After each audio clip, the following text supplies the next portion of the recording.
Party के वरिष्ठ नेता और खजुराहो से सांसद विष्णुदत्त शर्मा की घोषित संपत्ति को लेकर आज हम बात करेंगे। लोकसभा चुनाव 2024 के लिए दाखिल किए गए चुनावी हलफनामे के अनुसार उनकी कुल घोषित संपत्ति लगभग 4 करोड़ 90 लाख रुपए है।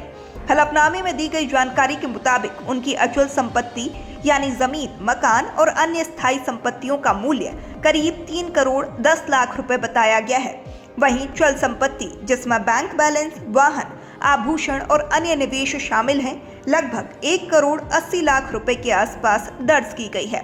हालांकि संपत्ति के साथ साथ देनदारियों का भी उल्लेख किया गया है। दस्तावेजों के अनुसार उन पर करीब 1 करोड़ 80 लाख रुपए की देयताएं भी हैं। यानी कुल संपत्ति में से यदि देनदारियां घटाई जाए तो वास्तविक शुद्ध संपत्ति का आंकड़ा अलग रूप में सामने आता है। आय के स्रोत की बात करें तो घोषित वार्षिक आय लगभग 22 लाख रुपए बताई गई है। यह आय विभिन्न वैधानिक स्रोतों से प्राप्त बताई गई है, जिसकी जानकारी हलफनामे में विस्तार से दी गई है। राजनीतिक विश्लेषकों का मानना है कि चुनावी हलफनामे पारदर्शिता का महत्वपूर्ण माध्यम होते हैं। जनता को यह जानने का अधिकार है कि उनके जनप्रतिनिधि की आर्थिक स्थिति क्या है और समय के साथ उसमें कितना बदलाव आया है।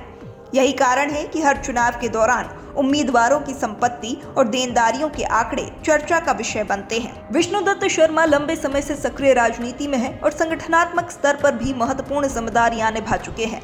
ऐसे में उनकी घोषित संपत्ति के आंकड़े राजनीतिक हलकों में स्वाभाविक रूप से ध्यान आकर्षित कर रहे हैं। कुल मिलाकर 2024 के चुनावी हलफनामे के अनुसार लगभग 4.9 करोड़ रुपए की कुल संपत्ति, 1.8 करोड़ रुपए की देनदारियां और करीब 22 लाख रुपए की वार्षिक आय का विवरण सामने आया है।